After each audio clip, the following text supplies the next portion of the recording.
They were just words. Careless, sharp. Thrown across the breakfast table with the lazy confidence of teenage boys who think food appears by magic and houses hold themselves up. You're only here because mom can't handle life alone. Cody said it. 14 years old.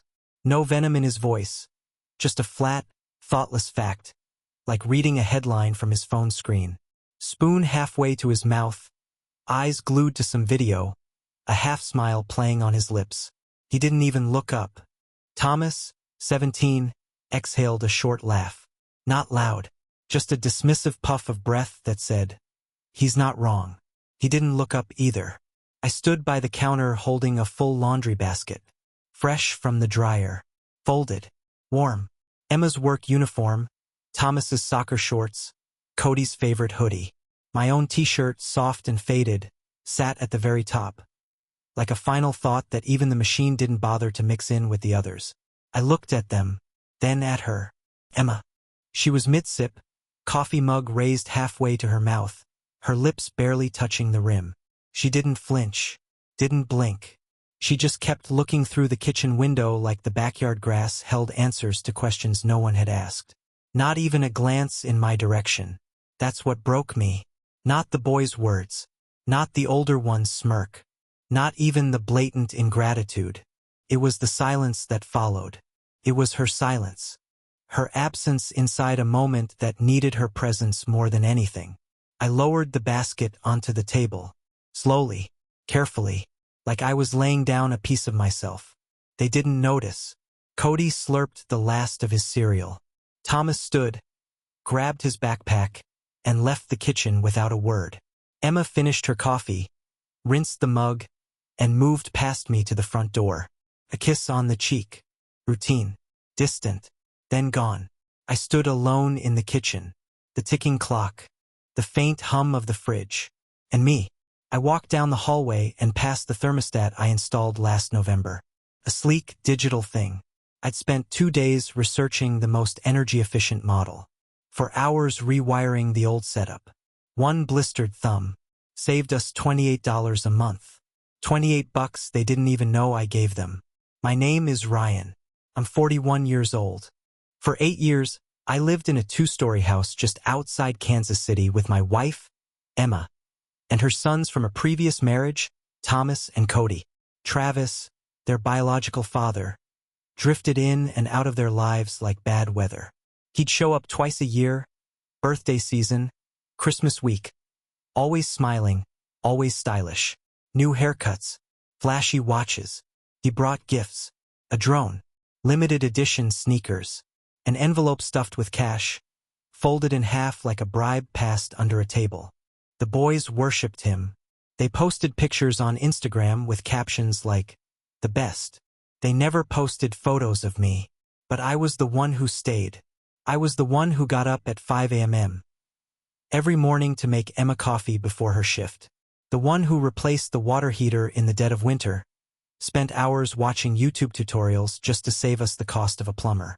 I was the one who remembered Cody's practice ended at 6:10, not 6:30, the difference between a kid feeling abandoned and a kid feeling seen. I didn't ask for thanks, but I guess I thought I'd earned something. I paid for everything. Not half, not most, everything. Electricity, insurance, groceries, internet, Netflix, Spotify, Thomas's school laptop, Cody's Invisalign. I paid the cell phone bills they scrolled on as they ignored me. I covered the gas money for the weekend road trips they took without telling me. I paid the car insurance on the vehicle Thomas totaled and the replacement he now drove like he was owed it. And still, you're only here because mom can't handle life alone. 8 years. Hundreds of hours. Tens of thousands of dollars. Countless silent compromises. Reduced to a throwaway line from a boy who never once asked how the lights stayed on or how the fridge kept filling itself with food. I didn't react. I didn't scold. Didn't raise my voice. Didn't ask Emma why she said nothing. Didn't demand recognition or correction or defense. I've learned that reacting only gives them power. You become the villain, the unstable one, and then they get to be the victims. So I held it, swallowed it, let it settle into my bones like winter air, and I started paying attention. That weekend, Thomas was on the phone. He was pacing in the hallway just outside the den, loud enough to hear, careless enough not to care. "Nah," he said, laughing. "He's not my real dad. Just my mom's boyfriend. Pays for stuff. Complains a lot. He's just there. Boyfriend. Not husband. Not stepfather. Just there. 8 years, and I was a shadow in my own home. You want to know the worst part? They weren't even angry when they said it. There was no fire. No argument. No real hatred. Just disinterest. Like I was a utility. Like I was the Wi-Fi, noticeable only when I stopped working. That night I lay in bed beside Emma. She was scrolling her phone. I watched the glow of the screen dance across her face, and I asked, quietly, "Do you think they respect me?" She paused, then looked at me, her brow furrowed. "Of course they do." I waited for more. For why? For how? For her to say something real. But she just turned back to her screen. And I knew. I wasn't a man in that house. I was a placeholder. A warm body with a working bank account.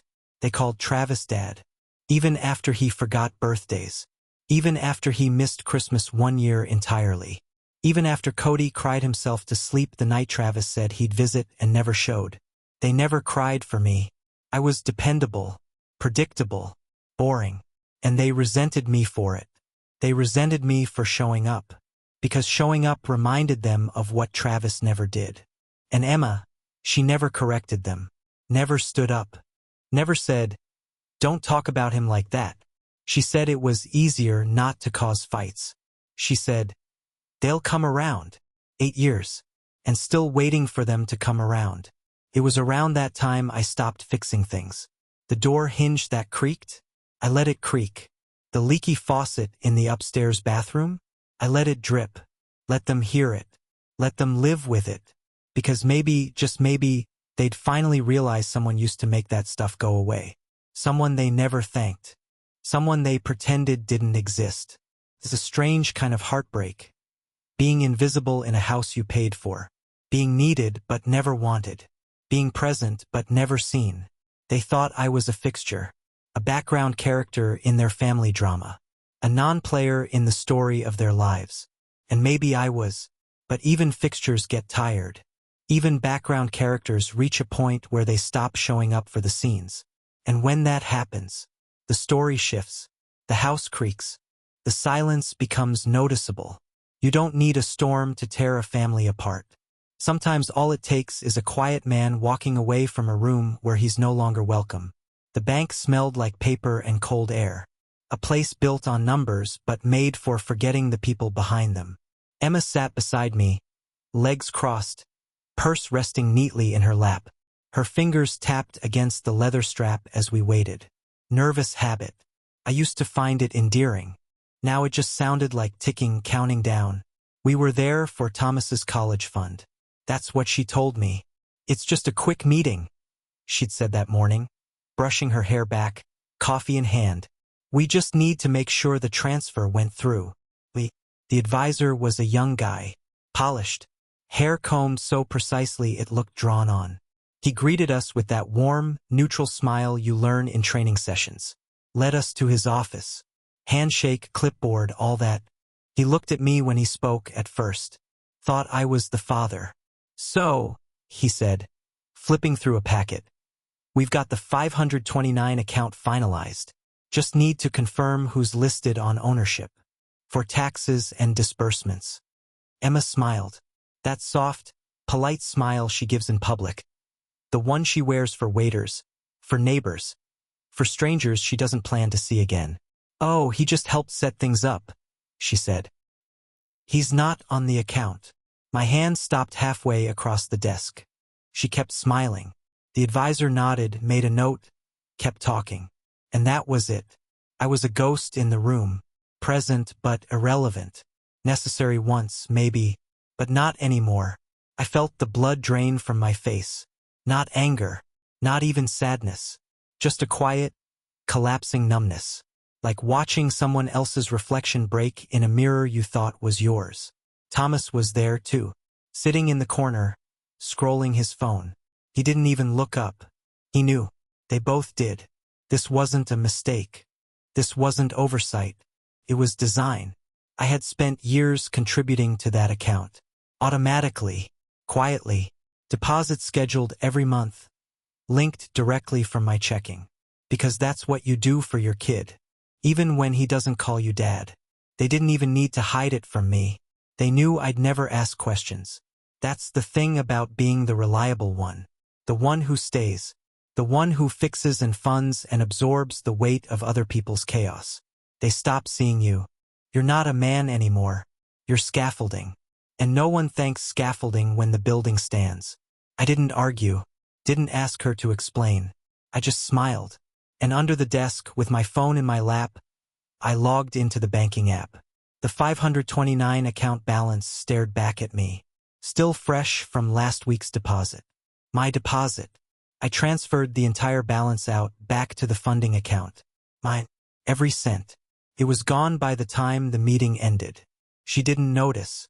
Of course she didn't. Later that day, she'd check and assume there had been an error. Maybe call the bank. Maybe get angry. But the numbers would match her words. I really wasn't on the account. It was the cleanest moment of clarity I've had in years. Not anger. Not revenge. Just truth. If I wasn't part of their plan, then they weren't part of mine.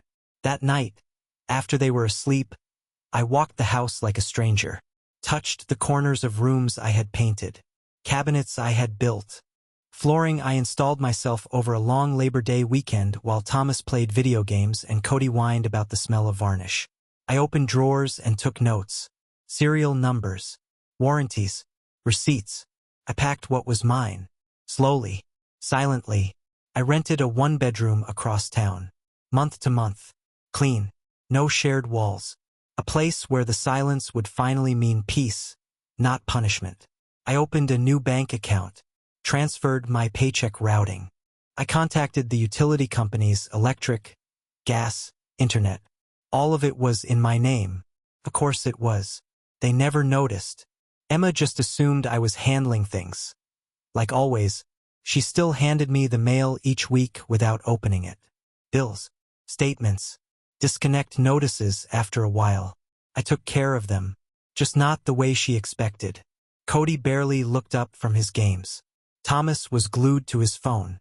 Emma was busy, distracted, running late for work again. I emptied the garage shelf by shelf. My tools, my supplies. My hands had built that shelf. Stained it. Screwed it into place with care so that it wouldn't warp in the Kansas humidity.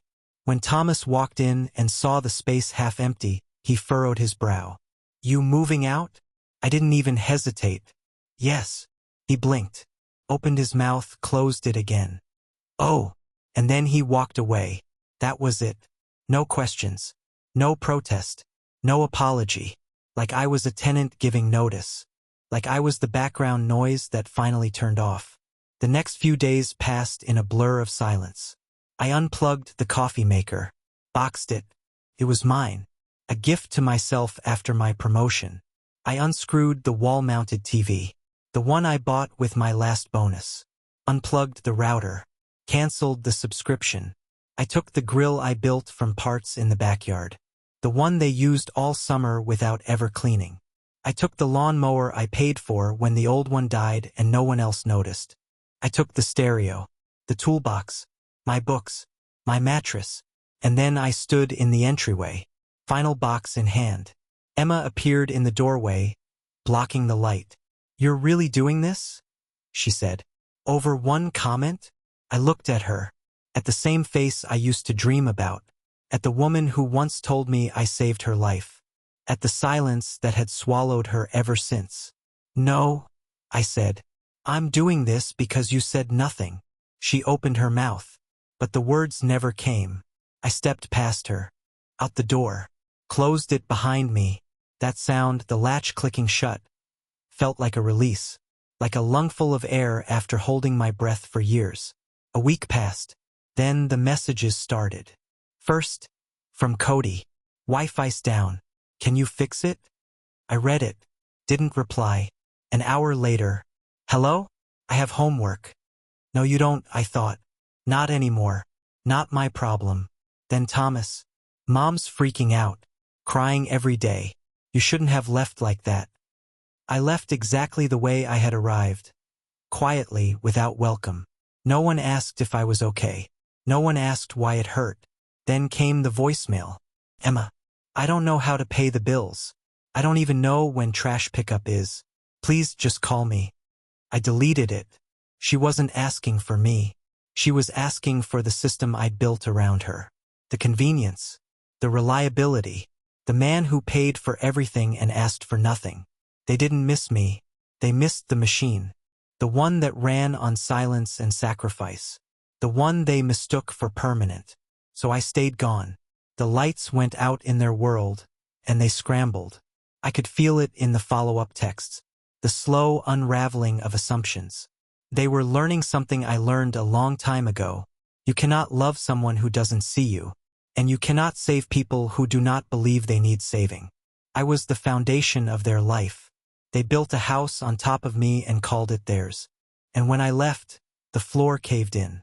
But here's the part no one tells you: when the floor gives out, some people fall. And others finally learn to stand. I left on a Thursday. The sun had barely cleared the rooftops when I backed the rental van into the driveway one last time. The engine idled as I stood under the garage light, looking at the house I had poured myself into for nearly a decade. 2 stories. Beige siding. A porch swing I'd installed when Emma said she wanted something quaint. It still creaked. Like everything else, I'd meant to fix it. Inside, the air was still. That particular hush of early morning, before footsteps and complaints and careless jokes turned a house back into noise. I carried each box out with care. Tools, TV, coffee maker, my guitar, the one no one ever asked me to play, the mattress I slept on alone for the last 6 months of my marriage, even when I was still technically in the bed. I left behind what wasn't mine. The framed family photos that didn't include me. The video game consoles I bought but never touched. The college brochures I'd gathered for Thomas, still unopened. Still sitting under a pile of laundry he never washed himself. Cody was on the couch when I took the TV off the wall. Blanket wrapped around him, bowl of cereal balanced on his chest. He blinked, looked up. That's yours. Yeah, I said. Receipts in my name. Oh. He went back to his cereal. Thomas came downstairs as I was loading the last box. He paused in the doorway, rubbing sleep from his eyes. You're really leaving? I nodded. He shifted awkwardly.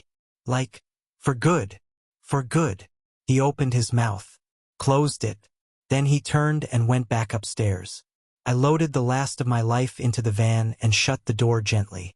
Emma stood in the doorway in a robe and slippers, arms crossed over her chest like she was cold, like she was the one losing something. You're really doing this? She asked.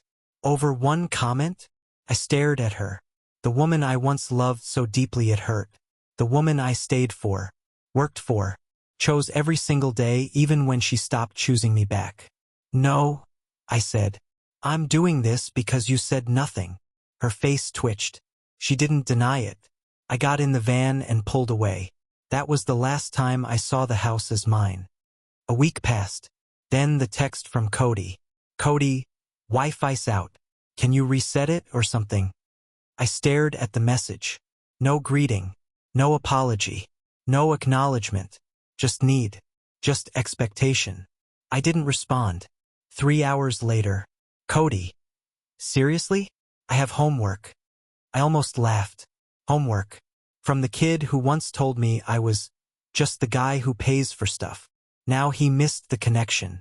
Not with me, just the one that ran his games, his videos, his precious online world. Then Thomas messaged. Thomas. Mom's losing it. She cries every day now. She says you just bailed. I didn't reply, because I didn't bail. I left. And there's a difference. You bail on something you never committed to. I committed to everything. The bills, the school pickups, the late-night store runs, the birthday decorations I hung when no one else remembered. I was the constant, the safety net, and they all walked across me like I was a bridge built to carry them. So I pulled away and watched them fall into the space I left behind.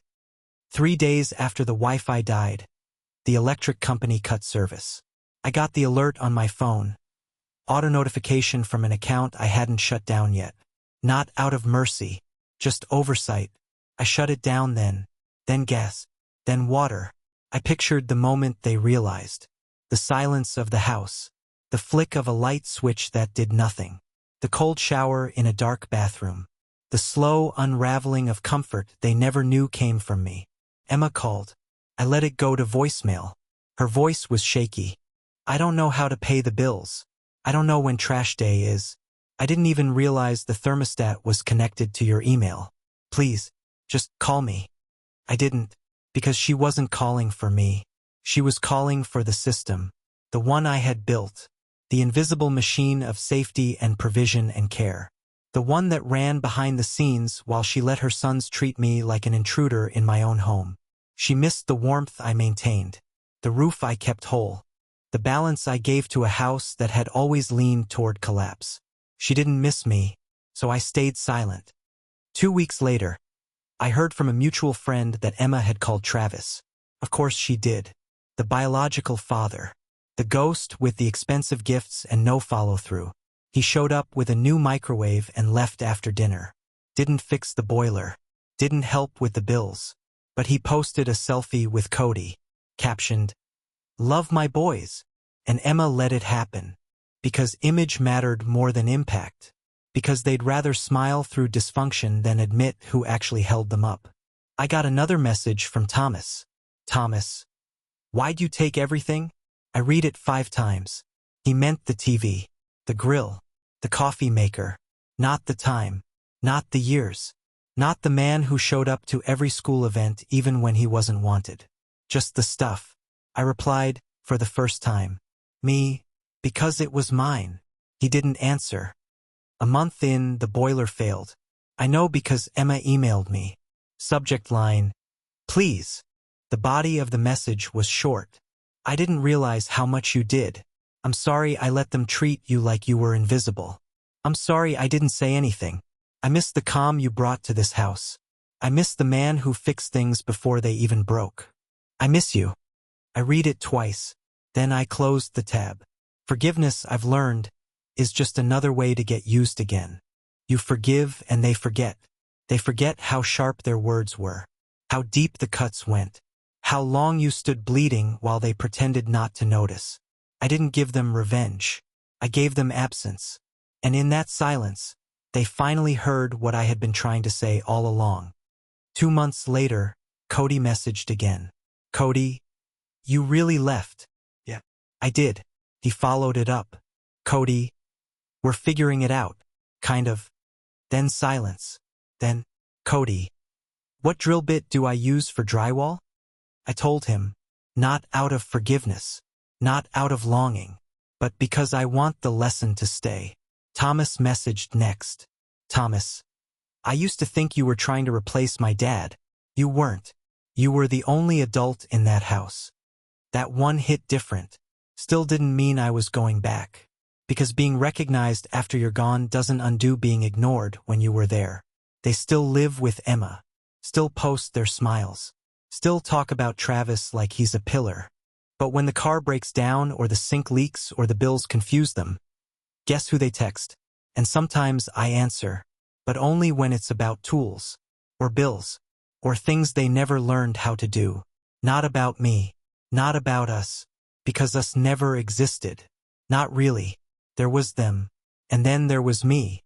You can't spit on a foundation and be surprised when it crumbles. You can't mock the hands that hold you and then scream when they let go. They thought I was permanent, a fixture, a machine. But I was just a man who walked into a family already broken and tried to hold it together with borrowed hope and silent sacrifice. A man who gave everything and was still asked to give more. A man who reached his limit and left, not in rage, not in violence, but in silence. And that silence, that taught them more than I ever could. The new place was quiet, not the tense quiet of withheld words or doors closed too hard, but real silence. The kind you can stretch out in. The kind that doesn't wait to be broken. No yelling down the stairs. No passive-aggressive sighs. No footsteps stomping out of a room like punctuation marks at the end of disrespect. Just me. A one-bedroom apartment on the second floor. Beige walls. Worn carpet. A view of the parking lot and a tree that looked half dead but tried anyway. Every night I made dinner for one. Ate it without interruption. No one complaining about what was missing. No one taking the last of something and pretending they didn't. No dishes left in the sink like I was the help. I'd light a candle. Read. Breathe. It wasn't happiness. But it was peace. And peace, I learned, is the sound of no one needing you just to survive. About 6 weeks after I left, the first knock came. I didn't open the door right away. I knew who it was. Cody. I could hear the way he shifted his weight on the other side. Not anxious, curious. Testing something. I opened the door. He looked taller. Thinner. You really left, he said. Like he still didn't believe it. Yeah. He shoved his hands into the pockets of a hoodie I'd bought for him 2 Christmases ago. Back when he still smiled at me once in a while. We're figuring it out, he said. Kind of. I nodded. Didn't invite him in. He looked past me into the apartment. At the emptiness. The clean floors. The life without him. I didn't mean what I said, he muttered. That morning, you know. Yeah, I said. But you still said it. He nodded. Kicked at a crack in the pavement. Then left. A few days later, a message from Thomas. No greeting. Just, Thomas. I used to think you were trying to replace my dad. You weren't. You were the only adult in that house. I stared at that message for a long time. Because he was right. And because it came too late. You don't get to be wise after you've burned the bridge. You don't get to realize someone was carrying you after you've already spat on the hands that held you. So I didn't reply. I let the silence answer for me. The bills piled up on their end. I could see it from the emails Emma never remembered to unsubscribe me from. Disconnected notices. Overdue statements. A reminder about the homeowner's insurance I used to autopay every January. The mortgage still had my name on it. She called. I didn't answer. She texted. Emma, I'm scared. Emma, I don't know how to do any of this. Emma, please, just help me get through this year. I read them all. Didn't reply, because I had helped her through every year. Every hard month. Every emergency. Every, can you cover this just once? That turned into always. And she had stood by while her sons dismantled me with their silence and side eyes and careless words. I wasn't angry anymore. I wasn't bitter. I was done. That's a different kind of silence. The kind that doesn't expect anything anymore. Not love. Not apology. Not change. Just space. Then came the storm. Literal. A Kansas thunderstorm that knocked out half the power grid and took their house off the map for 3 days. No heat. No lights. No backup plan. They called Travis. He brought over a microwave and a bag of takeout. Stayed one night. Left the next morning. Didn't fix the generator. Didn't call back. They didn't text me during the outage. But a week later, Cody did. Cody, how do you fix a toilet tank that won't fill? I told him. Then nothing again. Not thank you. Not sorry. Just silence. But that silence felt different. Less defiant. More honest. Like he was starting to understand.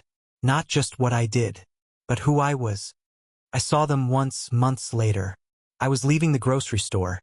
Hands full, keys in my mouth, bags slung over my shoulder, and they were walking in. All 3. Emma, Thomas, Cody. They froze when they saw me. Cody nodded. Thomas gave a small wave. Emma said nothing. I nodded back. Walked past them. Didn't stop. Didn't look over my shoulder. I didn't owe them that. They had made their choice. Or maybe they just never made room for mine. Sometimes Cody still messages me. Simple stuff. What drill to use. What's the best brand of tires. How to replace a fuse. Never personal. Never emotional. And I answer. Short. Direct. Helpful. Because I want the lesson to stay. I want him to remember that knowledge doesn't come from blood. That reliability doesn't require permission. That I was the man he should have called Dad. And that he didn't. Now he lives with that. Not because I want him to suffer, but because I want him to see the value of what was lost. And maybe one day teach someone else never to take that for granted. Emma wrote again recently. An email. Long wordy. She said the house feels empty. That even with the boys there, something's missing. That she didn't realize how much I kept things together. That she misses me. I read it. Didn't reply. There's a difference between being missed and being needed. And I'll never again confuse one for the other. I think about the house sometimes. I wonder if the roof's leaking again. If the gutters clogged like they used to every spring. If they ever figured out the circuit breaker I labeled in Sharpie for their sake. I wonder if they sit at the dinner table and notice the quiet. And I wonder if that quiet sounds like regret. Because silence is the loudest teacher. It echoes. It reflects. It grows. It reminds you of the things you never said and the people you never thanked. You can love someone. You can fight for them. You can give until your bones ache. But if they don't meet you halfway, if they treat your presence like background noise, if they reduce your sacrifice to convenience, then leaving isn't cruelty. It's clarity. 6 months ago, I was the man who fixed their lives. Now I fix my own. And they're learning the hard way what it means to stand without scaffolding. What it means to live without the man who showed up, paid, endured, and stayed, long after anyone else would have walked. They thought I was just there. Now they know what gone really means. So tell me, was I cruel to walk away? Was I wrong to give them silence instead of another second chance? Or did I finally teach the lesson that no one else could? That respect is not owed, but once it's lost, it cannot be loaned back. And love? Love without recognition is just labor in disguise. So what would you have done? Would you have stayed? Or would you, like me, have finally let go? And walked away while there was still something left of yourself to save?